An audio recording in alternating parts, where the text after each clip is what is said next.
Hello, everybody. Welcome. I see that we have quite a few people waiting, so that's exciting. Everybody, welcome, Chrystin Garland. If you haven't heard of her already, she's been doing quite a few live streams, so go ahead and check those out on her socials, but also on Lightbox's schedule. She's a Vis-Dev artist right now for Netflix, and she will be doing a paint and chill with us, so we can just hang out. She's going to go over her process, and please ask away any questions you have. We'll be doing a live Q&A throughout the entire session. And don't forget to check out the description box for more information, Chrystin's socials, as well as the giveaway that we'll be doing exclusively for Lightbox that ends tonight. Go ahead. Oh, hi, everybody. Thank you so much for having me. Oh my gosh, I'm so excited. This is actually my last live stream of the day. So I'm just super elated to be here. So yeah, if you have any questions, feel free to drop them in the chat. And I guess we'll just jump right into it. I thought it would be fun to do like a costume party, I guess. This is what I was thinking of. We have our little pumpkin-headed guy here and a little like dinosaur dude. And I don't know what I was thinking for the guy in the upper left-hand corner. I like masks and I like horns and clowns. So maybe he's a combination of all three. And then we have our little, I guess she can be the princess of costumes and stuff. Hi, Leah. Oh my gosh. Yay. Everybody's in the chat. So yeah, this is actually my second pass at a sketch. My first one is super rough. As you can see here, it's just, I'm focusing mostly just on gesture and rough shapes. And then I like to go through and do another layer just to clean things up a little bit. And then it depends on the assignment. Sometimes I will tie this down even further, but since we have a limited amount of time and I'm impatient, I'm just going to jump right into painting. So what I like to do is put on preserve transparency. And I like to also color code all my layers. So usually with line art, I'll use like a red color for that layer.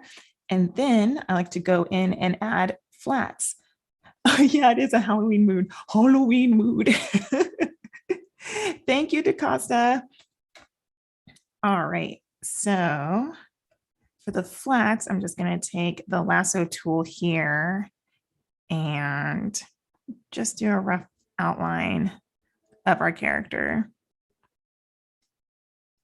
And even now, I'm not worried too much about sticking too close to the lines, especially because the sketch is so rough. I'm usually going to paint over my line work later anyway. So you can use the lasso tool, or we can go through with just a basic hard round brush. Let's put the pin pressure on and do it that way and get these little baubles in our hair.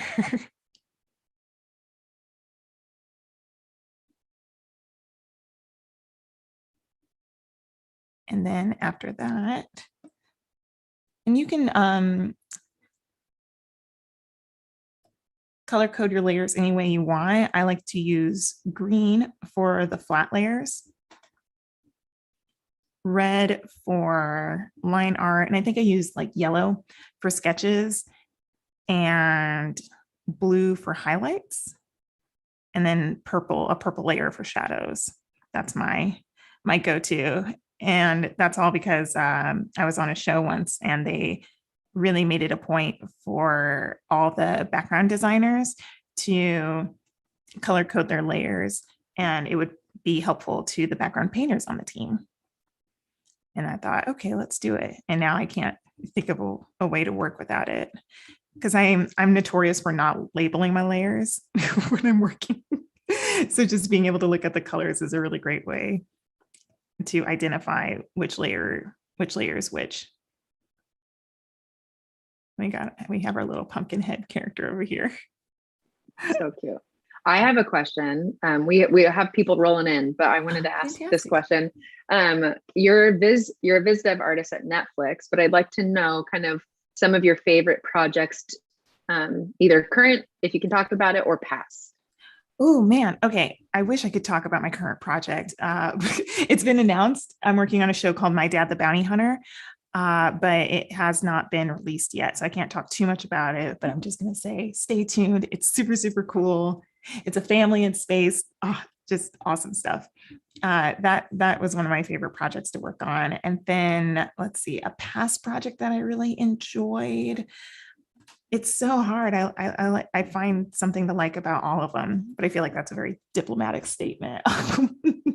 I really enjoyed working on the Midnight Gospel, just because the color palettes were so wild, and our art director, Jesse Moynihan, really kind of just let the paint department do whatever they want and push the boundaries to the point where there was some worry that the saturation would cause irritation to some audiences. So we had to pull it back a little bit for some scenes, but for the most part, we really could just go crazy with our color palette. So that was a lot of fun. And I think also most of the teams that I've been on, just great people to work with. And there's always shenanigans going on. Like when I was working on Harvey Street Kids, there would be like Nerf fights every once in a while on campus. And that was super fun. So I enjoyed that. That sounds like a really fun work atmosphere. I'm glad you got that. Yeah. Chelsea Helms asking, how much of your style is incorporated into the project you're working on for Netflix and just your projects in general? Yeah. At Netflix, it's the show I'm working on. I wouldn't say it's really close to my style as far as design goes, but as far as rendering goes, without giving too much away, there have been some pieces that I've really jived with and felt like, okay, I can handle this, and this is my little box to play in. And then when I was on She-Ra and doing paintings for that show, I really loved all the jewel tones and the way that whole show's painting style was. It was just like I'm going to do a rough example here. So we have this magenta, and then we would have to go in and like do a hue shift. And that's how we would render all the scenes. So I'm like shifting this down into more of a cooler purple. And that's how we would dictate form. And I really responded to that art direction. I thought that was really cool. So yeah, I think there's always like a little bit of your own work that you can put into an assignment. And some shows will be more in tune with your overall aesthetic than others. You seem to be, I mean, you're an amazing artist. Color is a huge deal to you, but you seem to be very inspired by different color palettes, and even the projects that you work on. I feel like I've heard you say like saturation and jewel tones. So it's cool to hear that the type of projects and the color palettes that they give you are really inspiring to you. Yeah. I don't know. For the most part, I'm like, I'm just happy to be here. So I try to have fun in whatever I'm doing. Whimsy Clo says, hello. Hi, Chrystin. Where do you find some of your favorite texture brushes for Photoshop? Ooh, that is a really good question, because I feel like on a lot of different shows that I've been on, they will have specific brushes that they like to use. But I've also discovered that the simpler like amount of brushes that I use, the better. So I've found some on the different productions that I've worked on. I've found some that were being downloaded online for free by different artists. And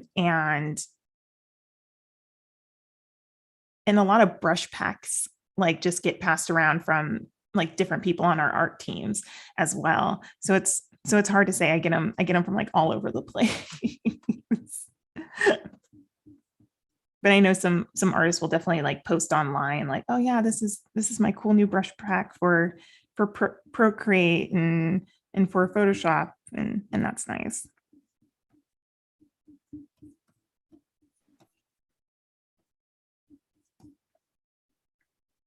You gonna explain more about how you're highlighting around your characters right now? Yeah. Basically, I'm just taking a textured brush and I am putting color dynamics on.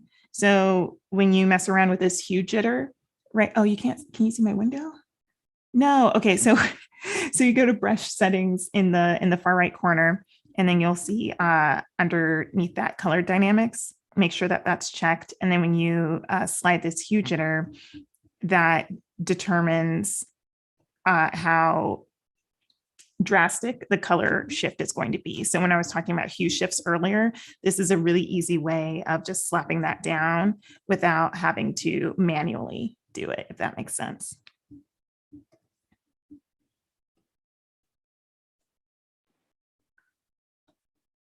And then here, now that I've got my flats down and I have an idea of what I want the background color to be, now I'm just going to go in and I'm going to copy all of these layers so I can preserve them. And I'm going to make a group and just call it flats. Sometimes, especially for a really colorful scene, I don't know what color palette I want. So I'll just merge all my flats together into one layer.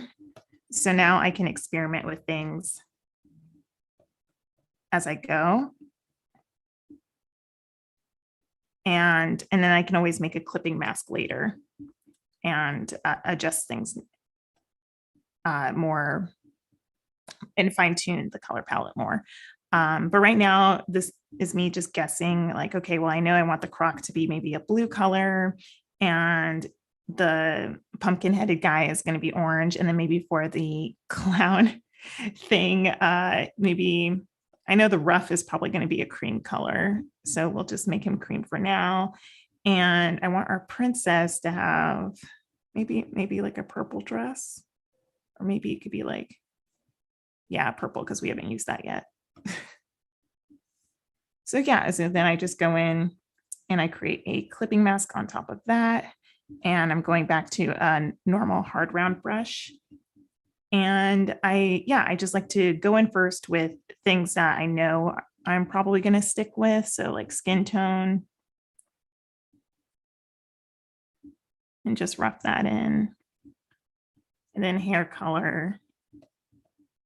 And this is a nice way of making decisions slowly. If you're nervous about a piece, you can start with the things that you know you want to stick with, and then move outward from there. Because the more decisions that you make, the less choices you have. So then it helps you, especially like when you're establishing a color palette. Like, okay, if I colored in her crown gold here, but then the background is gold. So what if I made it a different color? What if I made her crown teal and maybe the interior of the crown is like a hot pink? That could be cool. And then if her dress is purple, then we want to have some accent colors.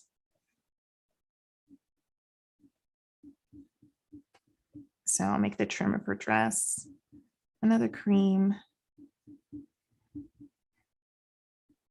And yeah, it's just making little choices. And it's okay if you do a first pass and the colors aren't what you thought they were, because now, and that's also why I like working kind of small, because then I can just slap stuff down without a lot of time being wasted. So that's nice. Leia S. Metters is asking, what do art directors look for in a Vis-Dev artist portfolio? Do you need to have a bit of everything, character props, backgrounds, and more? Or is it okay to just pick one? Yeah, so it's okay if you just want to pick one, but if you're marketing yourself as a Vis-Dev artist, then you should have everything, because if you're on a production as a Vis-Dev artist, you could be called upon to do everything. So I would suggest having interior backgrounds, exterior backgrounds, some color styling in there, also props. And you can, when you're tooling your portfolio, what I always like to recommend is think of a story. Think of a story and think of ways to make that world come to life, right? So you design the characters that are going to be in that world, and then you design like if I was going to extrapolate on this more, then I would maybe like draw the crazy kooky Halloween palace that they live in. And then I draw like a throne room and maybe a bedroom. And then when you're designing that set, then you can take props within that set and then design a close-up version of it. And those are usually called call outs. And or if you're working on a 2D show and those props are being, those items are being interacted with, and that's like a prop. So it's just about really fleshing out your world, and it should be so fleshed out that if a recruiter was to look at it, even if they weren't familiar with the story, they would have a basic idea of what you were going for. So that's really important. Like if you can hand your portfolio to a friend and they can tell what the vibe is, what the overall tone of your story is, then that's great. If they're asking a bunch of questions like what's going on here, then maybe a little more designing should be involved. That is that resonates a lot actually with a session we had earlier with Sketch to Animate, Travis Blaze and Wink Winkler. Their whole session was about storytelling in your portfolio and how important it is that when someone looks at your portfolio, no matter what is in it, that there is a cohesive story so that people can follow, you know, kind of what you're trying to say as an artist. So I like that you brought that in there. Absolutely. Chelsea Helms is asking if there's a culture or cinematic era that inspires your pieces. Ooh, it really depends on what I'm working on. I really love taking inspiration from like the Victorian era, and I also love looking at like plays, like theatrical productions, because they do a really interesting job, I think, of taking stories that are set in kind of that time period and just amping it up to 1,000. So it just becomes its own thing. Like I used to watch the really old school Babes in Toyland, or what was that other show? Like a Christmas Carol, like a Muppets Christmas Carol, or even Wicked versus The Wiz. Like The Wiz is set more in the 70s, and then you have Wicked, which is, it's not Victorian, but it's just like an amalgamation of different anachronisms and stuff, and that's what creates the world. So yeah, it's not just one set time period, but I just really love the heightened level of they take their historical base and then heighten it, and I enjoy that, and I try to get that across in my work. What is your favorite musical? Hard question. Oh gosh, it's so hard. It's so hard. Lately, I've been watching I watched In the Heights, but I've been listening to In the Heights on repeat, and I really enjoyed that. I also love Once on This Island. That's a really good show. What else? Wicked, of course. I was definitely a Wicked high schooler. I love Sweeney Todd as well. Like dark comedies are really great, I think.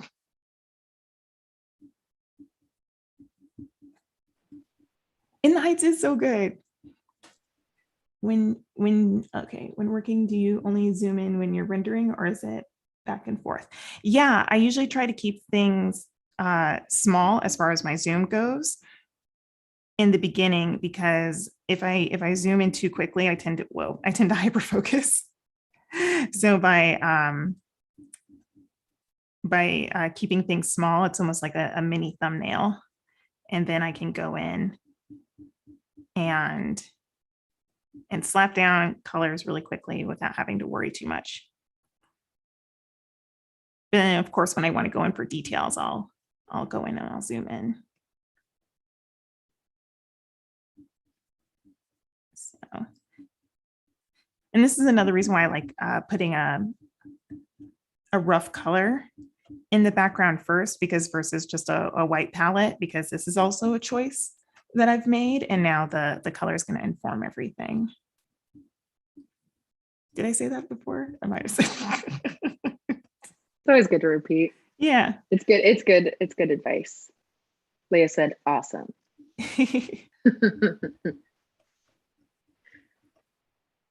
Sweet. And sometimes you don't know exactly, like you might be making decisions and you might be like, ugh, this is not what I wanted. And I can always go in and change it later. Or I could add to it. My other favorite thing to do is if I'm stuck, I will play around. I'll go to image, adjustments, hue and saturation, and I'll just play around with the slider, because you never know, you might come up with something a little more interesting. Like I think I like those tones a little bit better. And then I can pump up the saturation if I want. Yeah. I'm going to do that again for our heroine in the middle. Your art is so like whimsical and like almost like a character mashup of different characters I might have seen other places. So I wanted to ask you what you use and if you use reference material when you're creating these types of characters. Oh yeah, I have like full on Pinterest boards that are filled with, and I like to collect my Pinterest boards to the project that I'm working on. So wait, what was the question? I guess that was it. What reference material do you tend to use? Yeah. So for something like this, I would probably, I think it's very like, there's this Japanese pop singer named Kyaru Pamu, and her whole aesthetic is very spooky, cute, chaotic. And I would probably like have her music playing in the background, and I'd probably check out some of her music videos. That's one thing that I like to look at, especially if it's in like a kooky world. Music videos tend to really push the envelope on aesthetics. So I like looking at that. I like checking out like high fashion runway shows, because they also really lean into the imagination, and it like when I think of like couture and things like that, I think of they're building their own world, but purely through costume and clothes. Oh, and right now I'm just putting some rough shadows in. So I have the multiply layer, and I picked this dark burgundy color, and I'm just laying in some rough shadows. So yeah, music inspires me, fashion. If I'm designing a set, I definitely want to check out different architecture, both modern and historical, depending on what the assignment is. That's always helpful. Sometimes checking out specific photographers, because they might have their own like cool stamp for when it comes to setting up composition. So that's also helpful. Yeah, I think the more I move in my art career, the more I try to look for sources outside of animation for inspiration. So whether that's looking at old films or classical paintings, that just helps me feel fresh and feel on my toes. It's Pixie Emily said, great, now I have one song stuck in my head. Yes, it's so good. I would encourage us to play it, but we don't want any copyright issues here. The whole stream just shuts down. Right.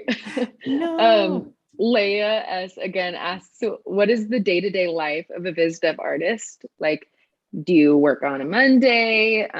How long do you work? So I guess what she's asking, is it like a normal 9 to 5? And just give us a little insight of what you do in your day-to-day. Sure.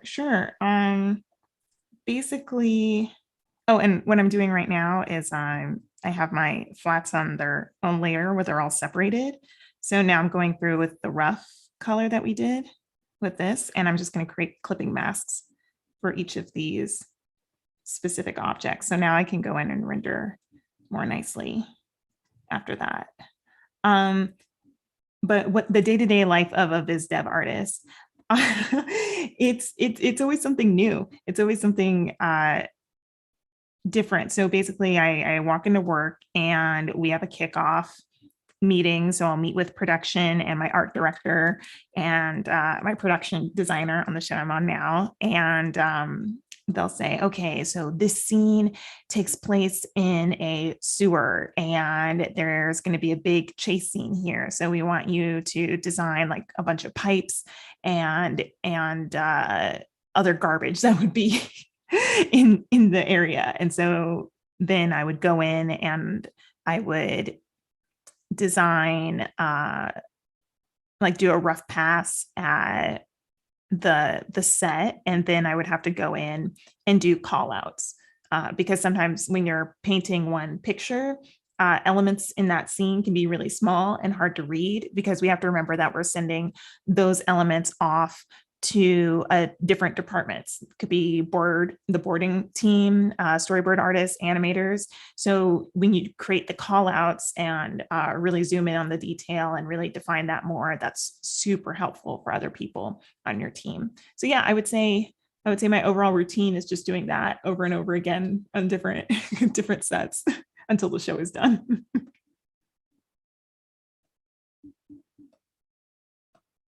And now I moved our shadow layer, and I'll just label it shadow. I put the shadow layer. Oh, sorry. Looking so fun. No, it's looking so fun. Thank you. I'm having a good time. Sometimes I'll just go into a painting and I'll choose like really wild colors on purpose just to see if I can make it work. It's like a challenge for myself just to push the limits, see what I can get away with. What color palette do you tend to like use for your own style of art? Oh man, I used to be really big into using like blues and purples, like I used to do night scenes all the time. And then someone called me out on it.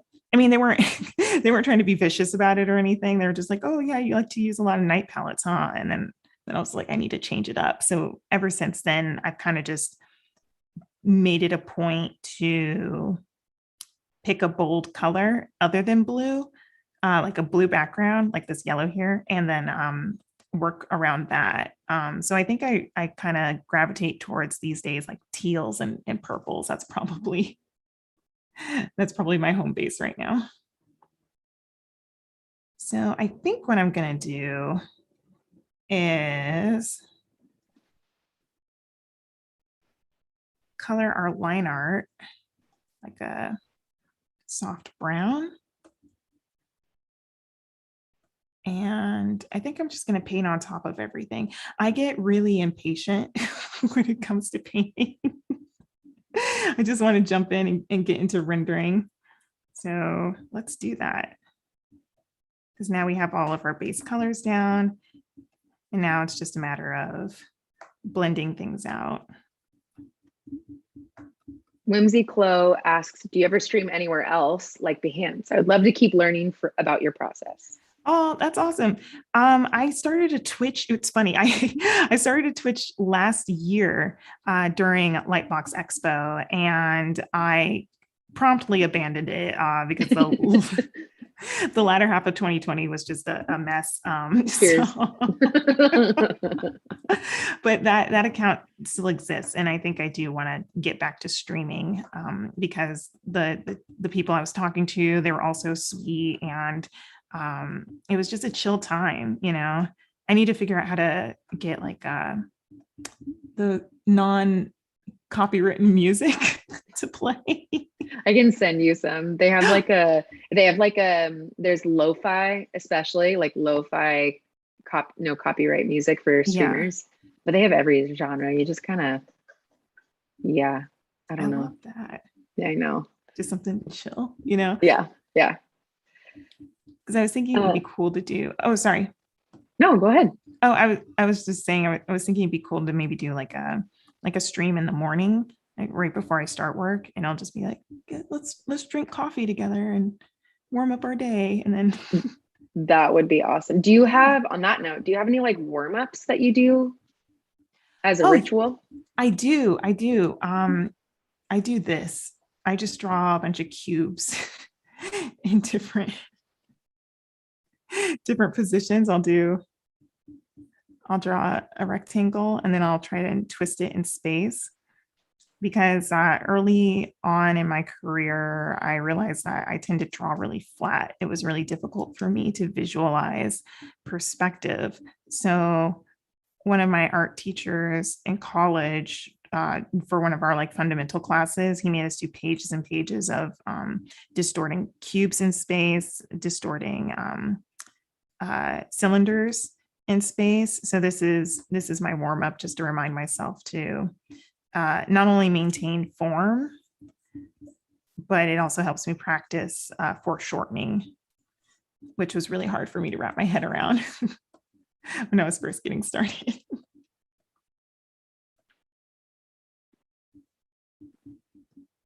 Okay, that's the layer. That's a fun warm up. Mm-hmm. I feel like you should just drink coffee and do your warm up, and just people can get lost in you drawing distorted cubes. It'll be really new, relaxing. Yeah, I was about to say that. That's awesome. Oh man, Chelsea was asking how your Netflix team is. My Netflix team is awesome. They're all so sweet. No egos on the team. Like, everyone's just super encouraging of each other.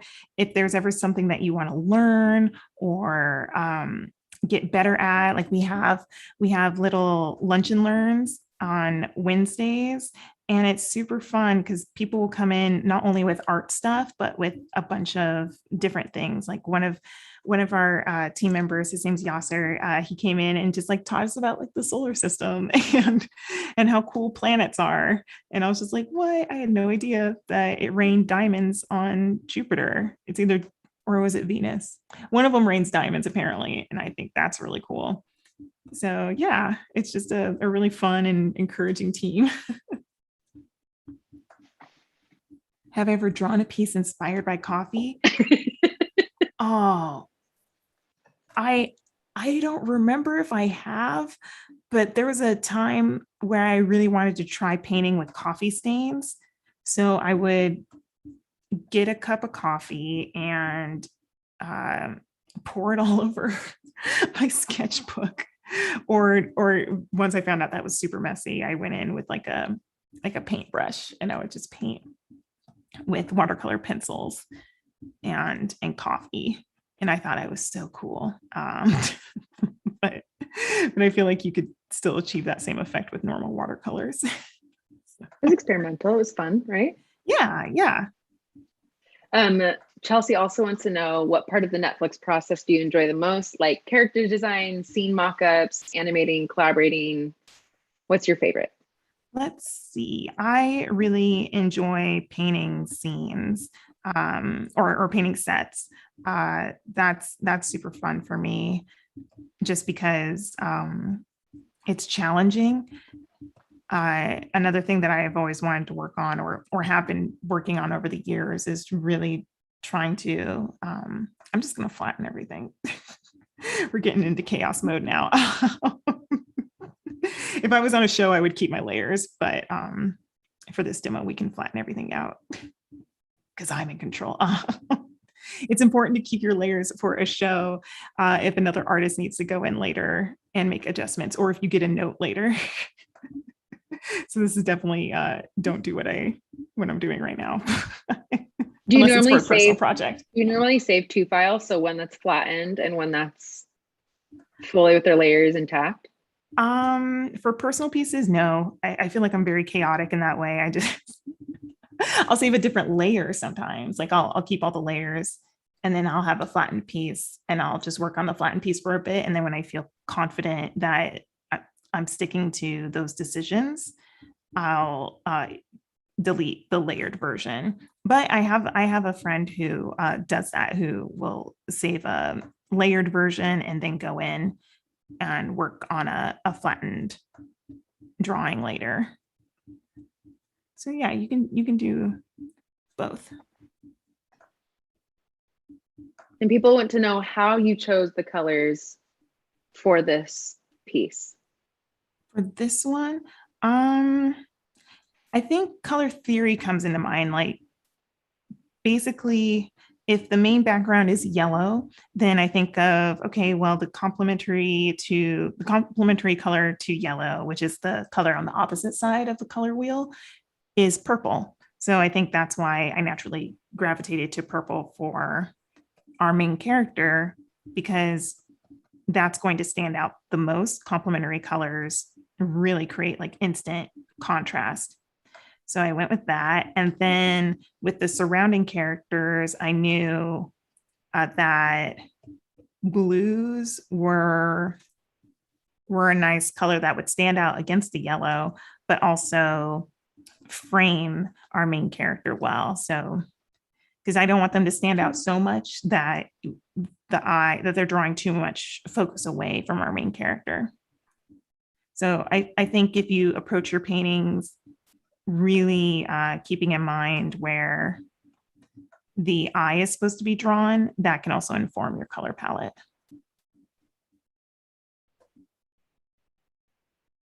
Leia would like to add Uranus and Neptune rain diamonds. Thank you. She said she's a huge space nerd. So yes. I hope we get to capture that someday. I think that's such really cool imagery. And beautiful, but also horrifying. Yeah. Imagine getting rained on by diamonds. It reminds me of oh, sorry, were you gonna say something? No, go ahead. I was just elaborating on diamonds raining. There was a series that I grew up with called The Dragon Riders of Pern, and there was there were a couple books, Dragon Song and Dragon Singer, where the dragons basically had to be used to light the rain on fire, because it was like this stringy acid rain that would eat through everything except for metal. But because of the time period, the fantasy time period that they were in, there wasn't a lot of that apparently. So I just imagine like maybe there will be creatures that help the diamond rain. Totally.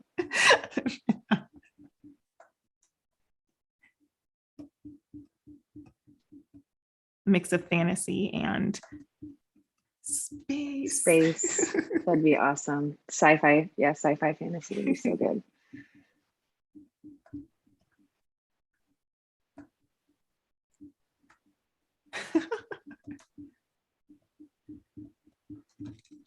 Yeah, I love it. So what's coming up next in this process of getting these characters blended out? You said that you were doing.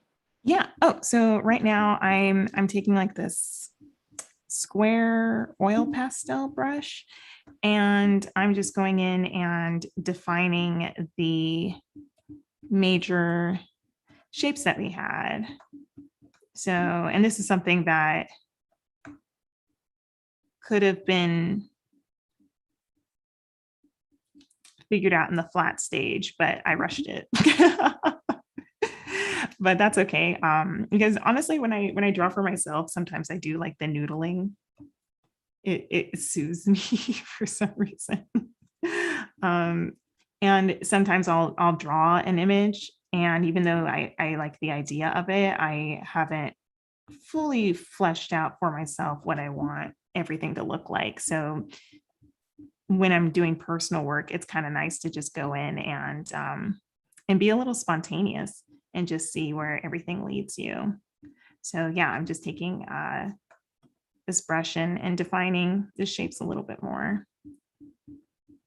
And also something that I like to do is I'm hitting Alt to get the eyedropper tool in, and that allows me to take colors from around the painting.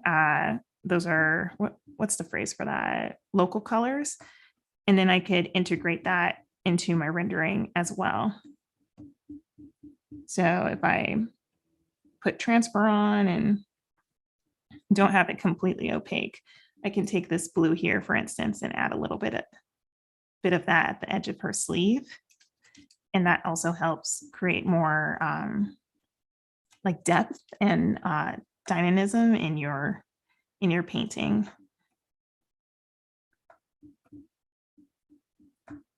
So that's just something that I do, because adding a rough shadow layer is nice, but having a little bit of, if you plus your shadow a little bit more, it feels nicer to me. Yeah, definitely the teal on the sleeve as the shadow definitely helps it pop a lot better. It looks great. Mm-hmm. Whimsy Chloe was also wondering, what was the interview process for you in getting your first gig? Oh, that was okay. My first gig in animation, it was really wild because at the time, and I guess I'll show my age, I was just posting work on Blogspot, and Titmouse reached out to me randomly one day. I was working in North Carolina at the time. I was in a completely different job, and they were just like, "Hey, can you do a test for this show, Nico and the Sword of Light? We're looking for character designers." And I was like, "Oh my gosh, this is my chance." So I did the test, and basically it was I had to do a turn. I had to complete a turn for a character. And yeah, and then once I completed the test, the interview process was pretty much smooth sailing because they knew I could do the work. And so it was just like, "Hey, how's it going? We want to make sure you're a nice person." and yeah, nothing too remarkable there. I feel like once you're in the room and they're interviewing you, it's mostly a formality. They just want to make sure that you're a nice person and not No mesh well rude with like or anything. team. Yeah. It's like a deal. vibe check. Totally. It is a vibe check. Yeah. Sounds cheesy, but I think it's totally a thing with any job you get. She also wants to know how you met Bobby Chu.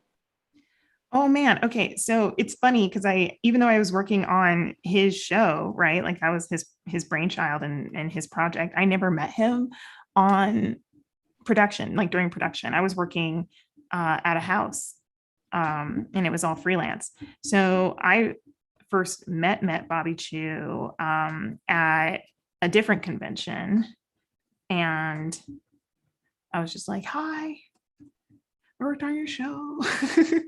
And he was very nice and I was just like, "Oh, cool, thanks." And that was years ago. And then we met again at Lightbox Expo when it was in person. And that one was really funny because he made, well, not funny, but he like made it a point to go up to everyone's booth who was in the artist alley and like introduce himself and thank everyone for being there. So that was really nice. So I think that was our first real connection. Yeah, I'll say that because we talked for a while.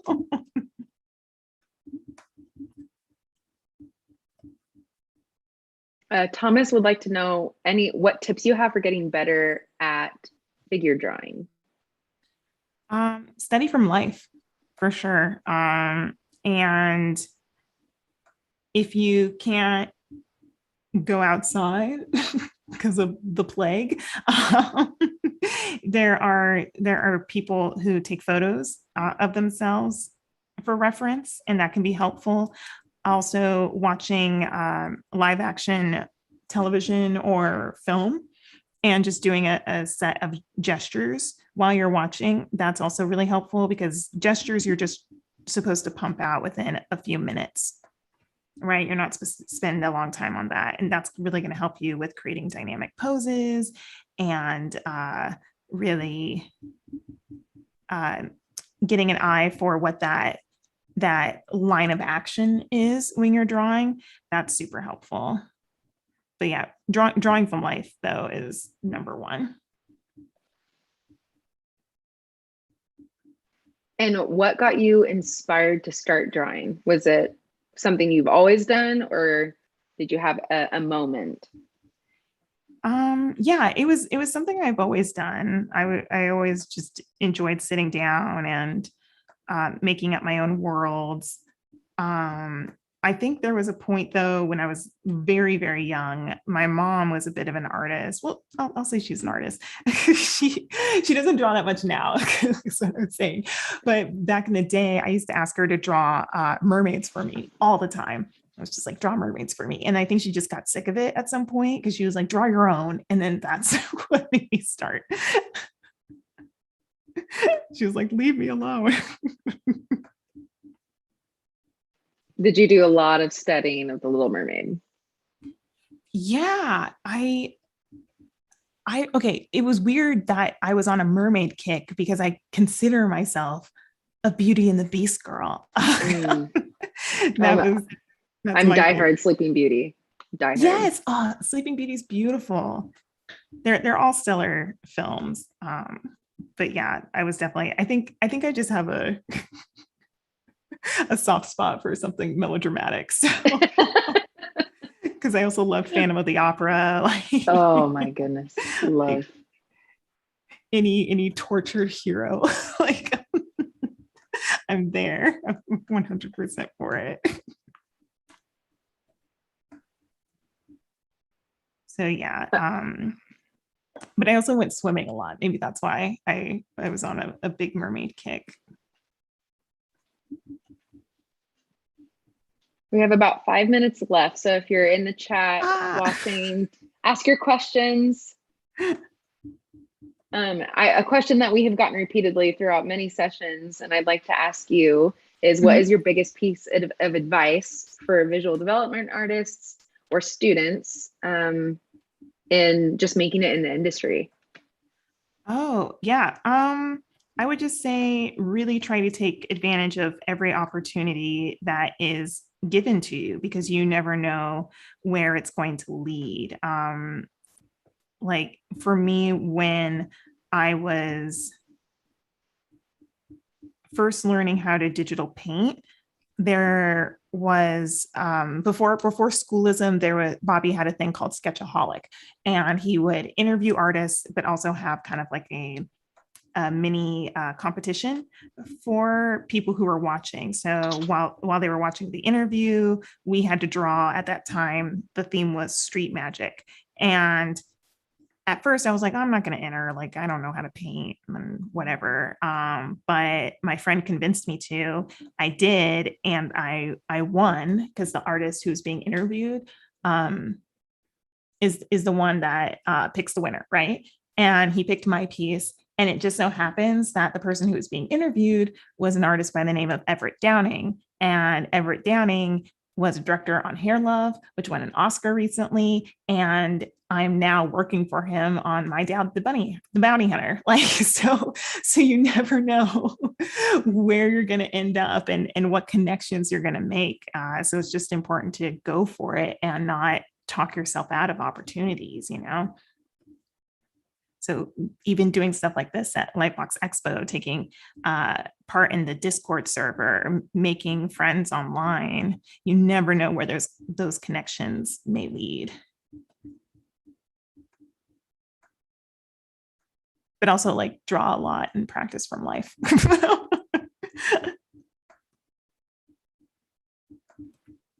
Thomas would like to know if there's anything you're working on getting better at the moment.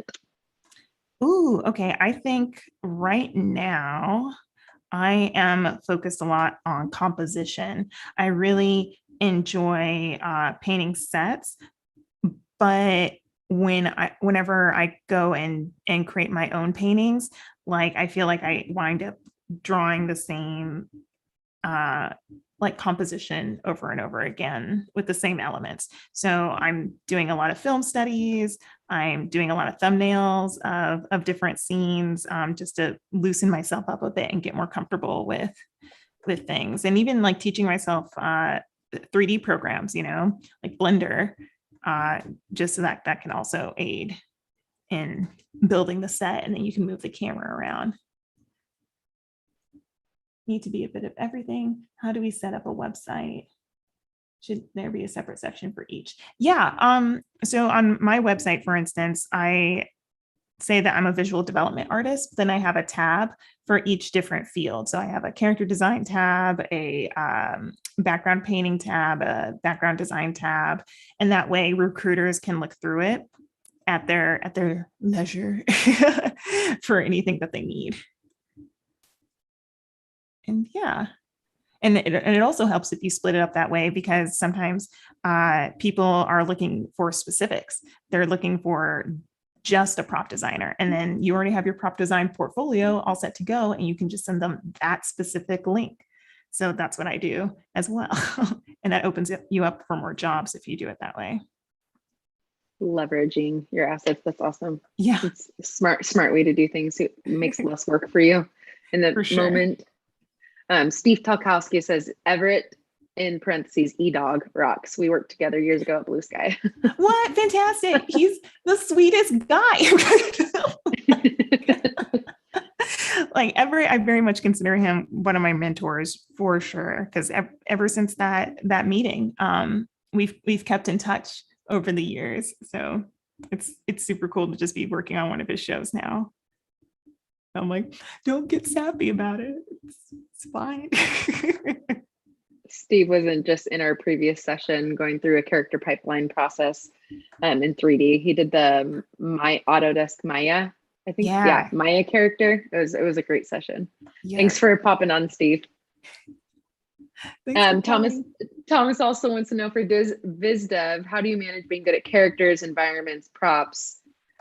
What do you recommend tackling one at a time?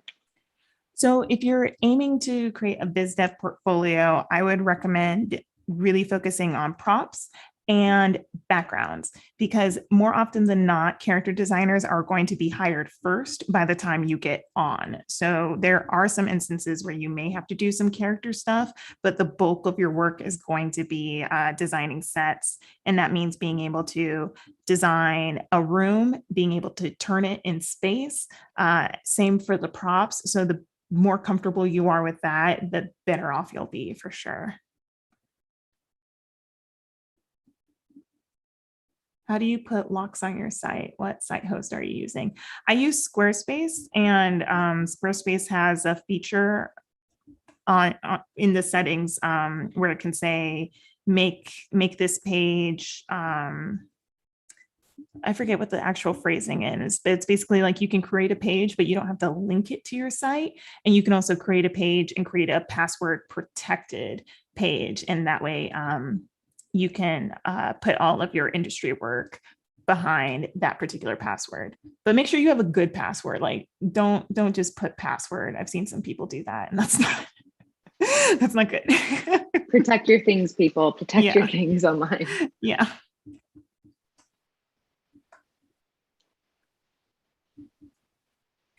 So we are at 2:55. Unfortunately, we are running out of time. So I just wanted to come on here and say thank you to Chrystin. The questions were awesome. I felt like we had a really awesome session. I'd love to see your piece if this is as far as you want to go with it, or if you want to, finish it out a little bit more. I'd love to see it. Yeah, we're finishing it. Like, I'd love to see it finished because it's so fun. And with Halloween coming up, I just feel like this is what I would love to be in Halloween. Thank you. Yes. Queen of Halloween, dancing with all the little monsters. Well, again, thank you for doing a live stream with us. I know that you're crazy busy. Really excited for your show to come out on Netflix. Everybody in the chat, don't forget to check out the description to look at more links for your information, as well as entering the giveaway that we have exclusively to Lightbox. That's also located in the Artist Alley for a scavenger hunt little moment. Yeah, and ask more questions in the comments. We'll try and get to them when we can, but thank you again, everybody, for coming. Have a great rest of your day. Yeah, thanks so much for having me. This was great. Thank you. All right, bye. Bye.